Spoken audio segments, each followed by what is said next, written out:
UU minister Forest Church asks us to imagine waking up in a great cathedral. It's a cathedral of the world. Imagine that it has existed since the beginning and will continue to exist long past our small lives. We get to spend our lives not just wandering through this cathedral, but adding to it, adding to our own window. See, the walls of the cathedral are covered in stained glass windows. Each philosophy, each religion, each person has or had a window. There are so many windows, in fact, that we will never, ever, even spending our entire lives looking, be able to see them all. Some windows we wander past may be covered in dust or dirt, some broken from failing infrastructure. In fact, some windows are so old and lost that generations and millennia have passed since another soul has wandered in front of them or reached out to wipe the dust away. As I said, though, we all have a window to ourselves. In fact, it's a window that we will spend our entire lives creating. We will gather insights and ideas from many other windows around us. We may wander to long-lost corners of this cathedral, find a window that no one else has seen in such a long time that our sneeze blows away the dust that has it covered thickly. We might find a broken shard of a window and take it with us that becomes part of our window and is incorporated on our window over time. The other thing we notice is that the windows have a light coming through them. What we see is not the light. We can't perceive the light. We only see the light. We don't see it purely. We only see it filtered through the stained glass windows of others and of ourselves. Some people have chosen to call this light God. Maybe it is. But if it is, we will never in our lifetime know, because we can't perceive the light that is beyond the windows.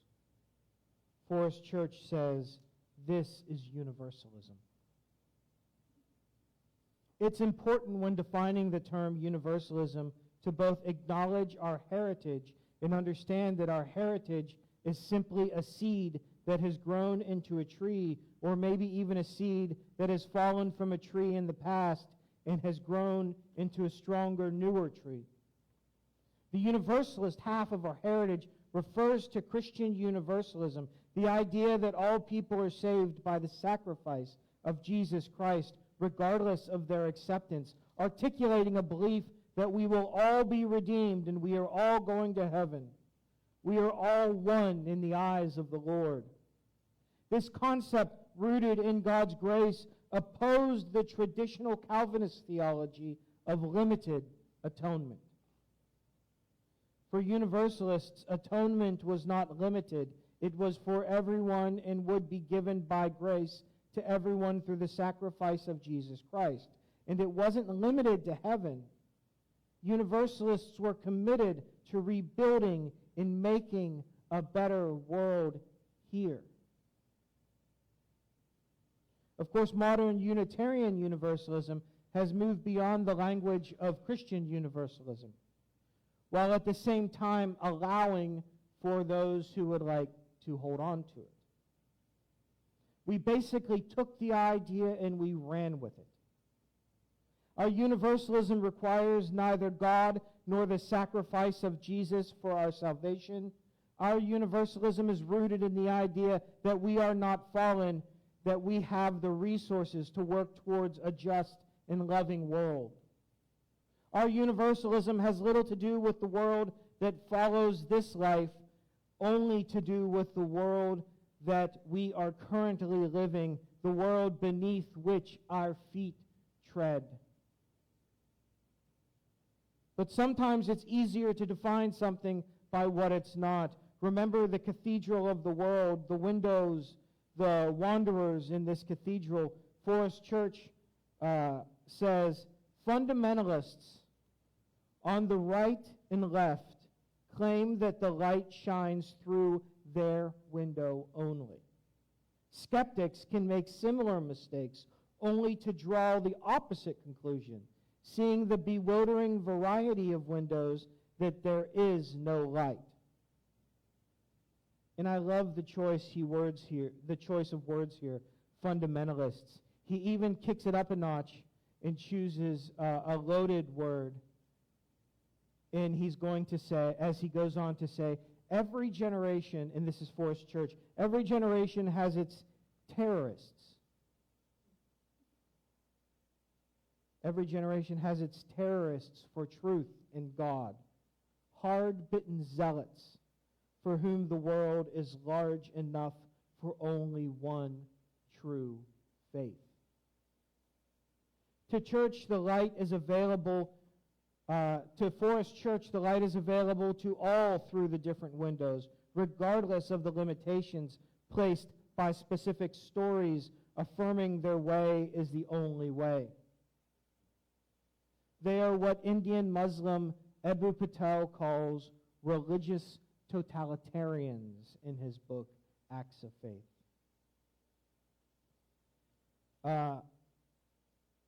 Eboo Patel says this, I believe the 21st century will be shaped by the question of the faith line. On one side of the faith line are the religious totalitarians. Their conviction is that only one interpretation of one religion is a legitimate way of being, believing, and belonging on earth. Everyone else needs to be cowed or converted or condemned or killed. I believe Patel and Church were both speaking of the same universalism. And Patel goes on to say, on the other side of the faith line are the religious pluralists. The other side of the faith line that he's talking about, the side that's not for the fundamentalists. The other side is for religious pluralists who hold that people believing in differing creeds, in belonging to different communities, need to learn to live together. What Church called universalism is very similar to what Patel calls religious pluralism. For generations, we've quoted the words that are attributed to David Ferenc, we need not think alike to love alike, as a primary source for what it means to be Unitarian Universalist. This concept, though rooted in Christian universalism, has grown to encompass faith beyond measure so that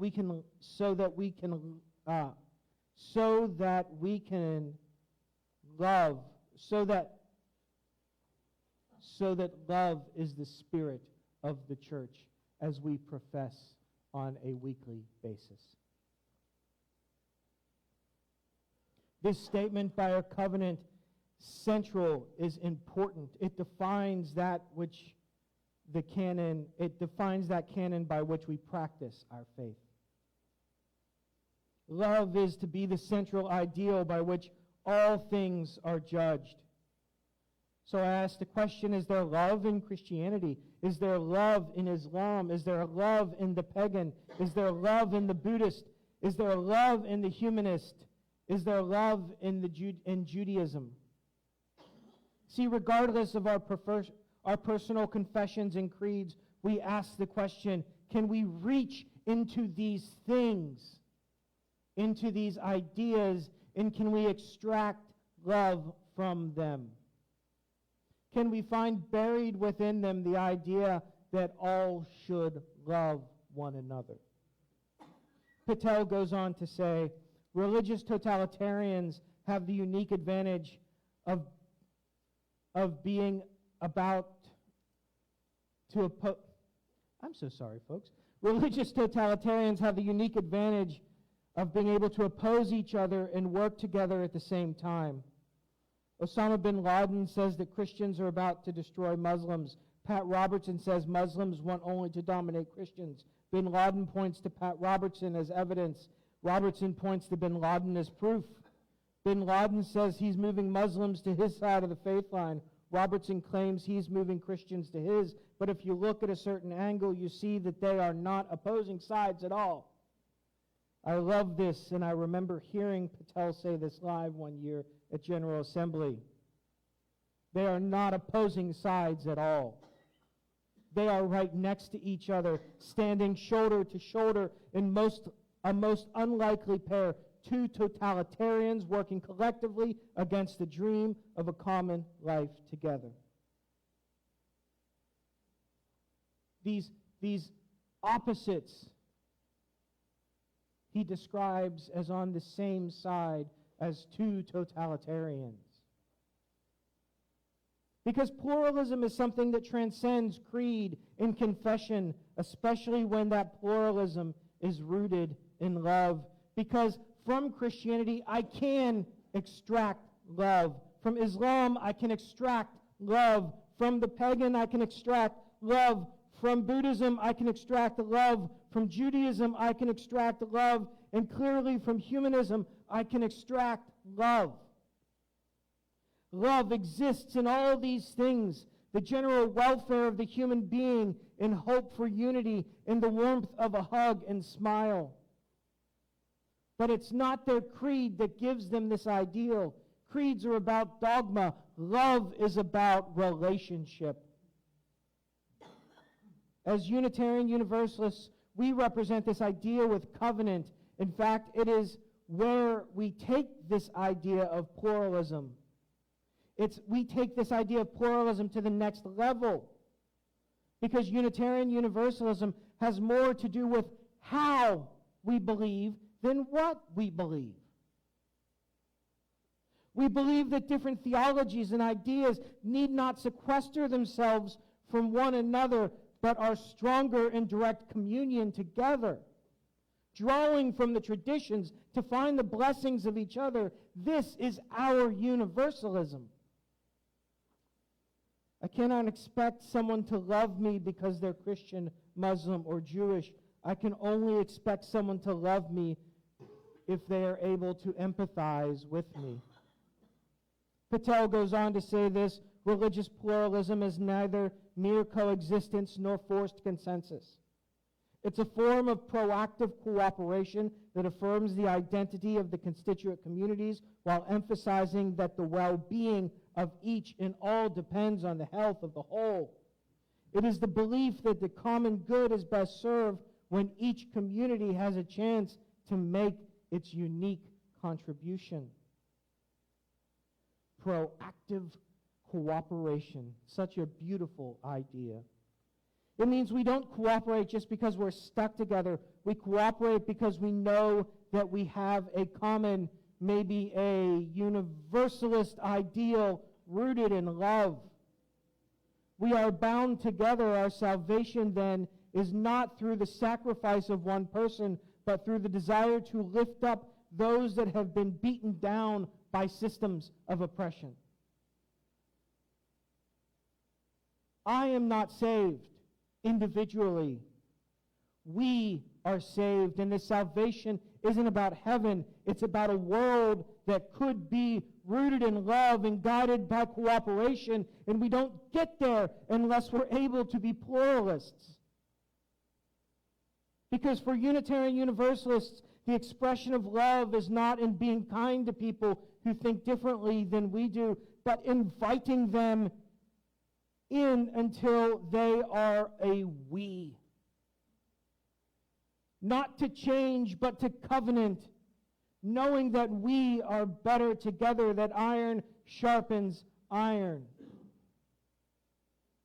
But it can be difficult to root ourselves so deeply in love as to seek communion with the other. We often refer to ourselves as part of a living tradition, a tradition that changes and evolves with the needs and culture of the people it serves. But being part of a living tradition doesn't mean everything is up for grabs either. It's important, though, that as we think of plurality, we don't begin to assume we can think whatever we like and still be Unitarian Universalist. The UUA Commission on Institutional Change put it this way: the idea that you can believe anything you want and be a Unitarian Universalist is not valid. We have a theological container within which we can hold a wide range of beliefs about God, about how to practice faith, and about how to live. The Commission goes on to remind us that our tradition is one that stands at the center of a multitude of ideas. You can be many things and still be Unitarian Universalist. We don't like to put a wall up between whatever faith looks like and what Unitarian Universalism is, but there are some ideas that will not fit in this container. For instance, a belief that one race or group is superior to another is opposed by the principle that all people ought to be treated with dignity. Dignity serves to direct us towards a more just and equitable world. To do anything else is to oppose a principle that is wholly and completely Unitarian Universalist. As the years go by, I grow to really appreciate the term pluralist. I say, we are a pluralistic faith, a term that encompasses ideas like tolerance, but doesn't hold some of the more complicated issues that come with the philosophy of tolerance. For example, philosopher Karl Popper identifies what he calls the paradox of tolerance, saying that if a society's practice of tolerance is inclusive of the intolerant, intolerance will ultimately dominate, eliminating the tolerant and the practices of tolerance with them. Basically, he says that in order to maintain an open and tolerant society, the society must be intolerant of intolerance. Yeah. The reason I bring this up is to show why I love the word pluralist. In a pluralistic faith, we must hold ourselves and each other to the standards of pluralism. We must learn to be different and still be the we. Because Unitarian Universalism is a container, not a container of everything, but still a container of many ideas, many faith thoughts, many theologies, many philosophies, more than you get in any other faith. There was a sign in my old church that said, "You're responsible for your own coffee and theology."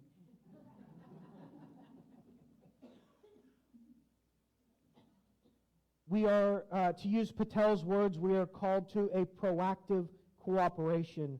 We must be collaborative in this space. You don't get this kind of faith anywhere else. Oh, there's a price for it, and that price is that we don't always have the answers either. The price is that we have to struggle through our lives together. The price is we have to directly invite the other. We have to understand and hear and empathize with the other without exiling them, without pushing them away, while at the same time remembering who we are and that we don't need to change for other people. Because if we truly are to find heaven on earth, it will be in a place where we don't have to sacrifice who we are to be there. Of course, striving for pluralistic ideals isn't just about representation. It isn't about finding tokens. It isn't about how many different religions or races or creeds can we identify in our congregation. It's about welcoming in openness. It's about making heaven a place on earth. And most of all, it's about seeking new understandings in our strive for truth. So I welcome you today, religious pluralists, who may not have realized but bite off sometimes more than we can chew when we try to understand what it is to be Unitarian Universalist. Because there's space for a lot, but not necessarily space for everything. So I invite you, pluralists, to explore your faith, to welcome the other, and to love one another.